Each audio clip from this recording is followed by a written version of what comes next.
E adesso, last but not least, probabilmente il tipo più cool della stanza. Vi do il piacere di presentare Abdulrahman Kedhr, è il cofondatore e amministratore dell'Axe Studio, è uno studio diciamo, una casa di produzione che punta molto sui filmmaker indipendenti e crea contenuti musicali e artistici per esprimere delle problematiche sociali o della promozione di alcune tematiche sociali in Egitto. Thank you very much, man. Thanks. So, okay. Hi. Honestly, I had a beard, but when I saw his beard, I was like, okay, mine is very bad. So I'm just Abdul. I come from Cairo, Egypt. So let me ask, okay. Oh yeah. Have you ever been influenced by media, like a movie, a song? I mean, show of hands, those of you who think they've been influenced by something they've watched. Awesome, a lot of people. Okay, I can just leave now. So this girl, it's from Board Panda, she was influenced by Beauty and the Beast, that her father had to create a lot of scenes from this movie for her. I mean, you can see how she's happy. This boy, I mean, I'm sorry to say this, but he was influenced by Justin Bieber. He's a believer. Yeah. So this one, I don't know if you recognize the music video. So in the past 20 or 15 years, when someone asks me where I'm from, and I say from Egypt, and they're like, so you walk like an Egyptian. You know the song? Yeah? So, I mean, a lot of people are influenced by how media say stuff. Anyways, when I was 5 years old, my father had my sisters and me on a beautiful Thursday night to watch the movie Empire of the Sun. I don't know if you've heard of the movie. It's for the very young Christian Bale, directed by Steven Spielberg. It was a great movie, but he wanted us to watch the movie to teach us few lessons. So what did I learn from the movie? I learned to hate wars. I learned to hate violence. I learned that everyone is equal. But I also learned how impactful media can be. Because till this exact moment, I remember when Jim, the young boy, got slapped by the maid that he slapped for over the years and treated in a very bad way. So I learned that over one night, your life can change from one way to another. So my father did this a lot. He used media, movies, music, TV shows to teach us lessons. So I grew up critically engaged with media. I never saw myself working in the field though, till it was 2010. I was studying engineering, so I'm an engineer, but I wanted to work in some more fun stuff. And it was my graduation, before my graduation, when in December 2010, and everyone started to talking about Egypt. Something was brewing. People started talking about hope, some about despair, some were desperate, but something was brewing. So me and my friends decided to do a music video. I don't know why, but we decided to do a music video. Back then, we only had like few artists talking about, unimportant stuff. Like all of them were talking about a certain type of love, fake things that people cannot relate to, but people used to listen to them because we had no options. So we decided to do a music video. It was called Writing Tomorrow a Letter. So to give you something about the YouTube back then, it was not famous. The maximum, when you say that I went viral, it means that you got 10,000 views.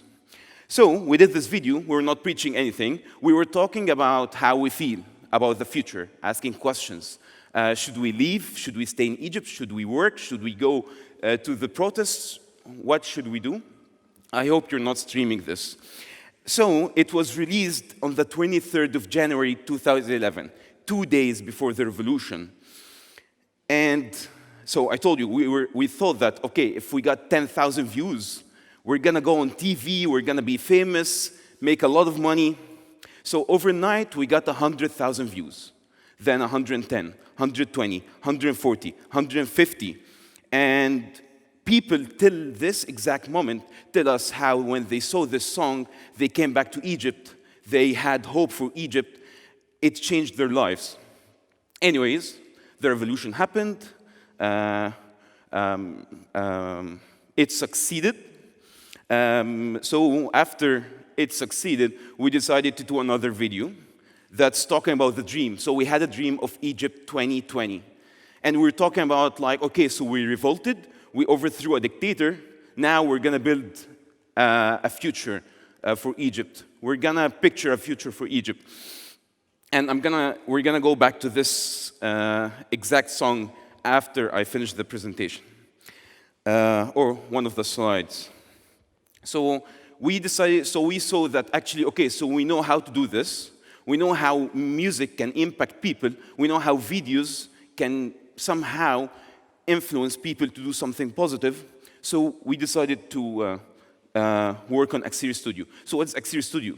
Axir Studio is a company that focuses on creating audio-visual content. So back then it was only music videos, to talk about societal problems, right? To influence youth, to talk about the people. So we found that, Egypt has more than pyramids, but I had to use this because that's what people like. So we found that 75% of the population is under 25 in Egypt. And 98% of our viewers are under 35 years old. So, okay, we said, okay, we're gonna shift the whole music scene, the music industry in Egypt. So we found that there is sexual harassment, there is gender inequality, there is gender stereotypes, so men and women. There is a lot of things that we can work on, that can use music to talk about. So we did, in the past 6 years, we did 80 music videos, okay? Talking about everything you can think about, using music, what we love, videos, what we can do to talk about this.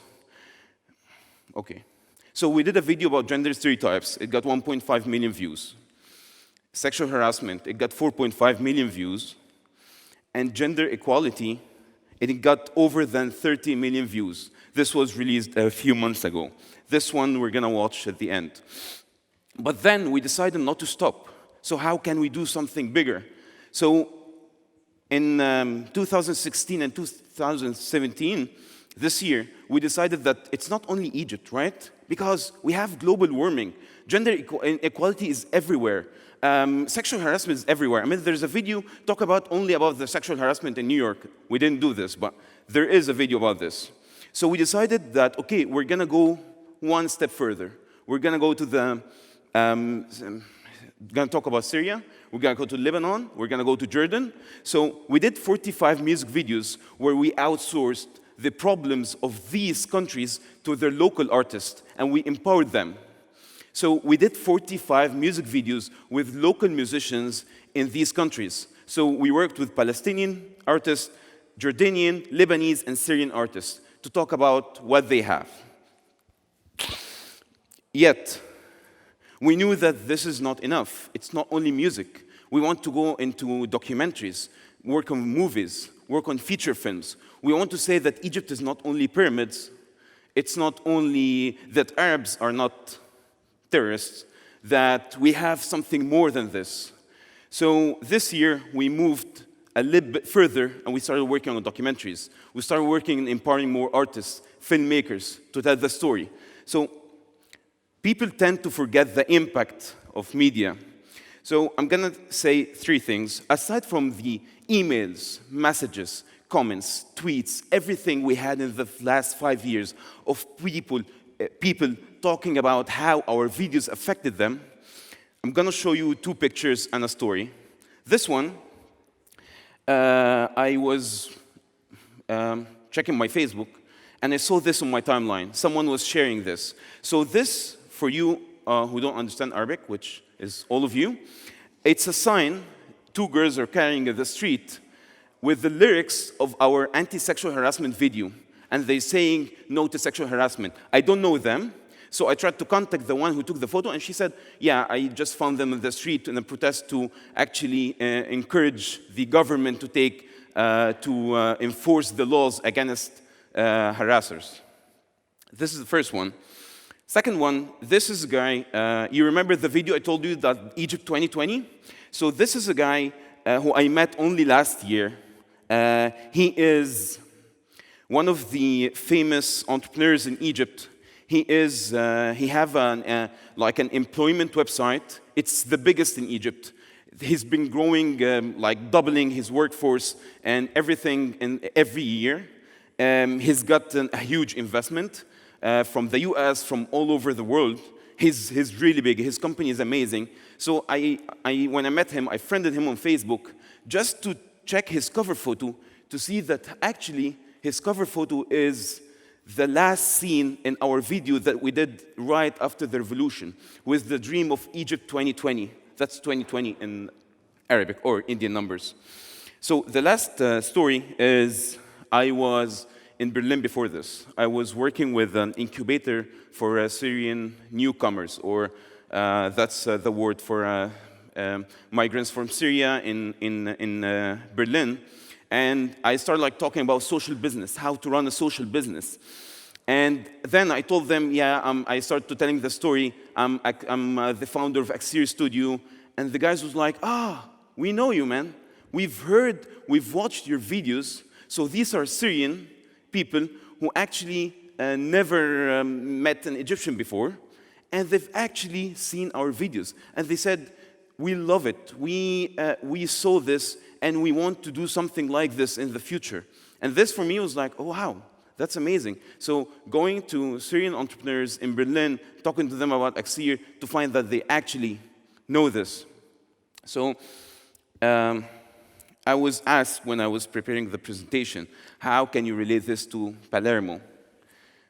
And I honestly didn't have the answer. So aside from the impact of media, how can you use media to influence people in the community? How you should have artists and filmmakers and creatives on board to actually communicate the plan and everything. Aside from all this, I mean, if you don't tell your story, someone will tell it for you. If you can't communicate your own story, someone will be communicating your story. So if we don't talk about Egypt, the Americans will do. They will portray Egypt like working like this, and the pyramids. If you don't tell the story of Palermo, the Americans will do it for you. So I see that any plan for the future that don't have media and filmmakers on board, it has some level for it. It has a cap for this. Media is the tool to enforce this plan, to communicate this plan to the youth. And so I just finished. So I want to play the video. I don't know if, okay.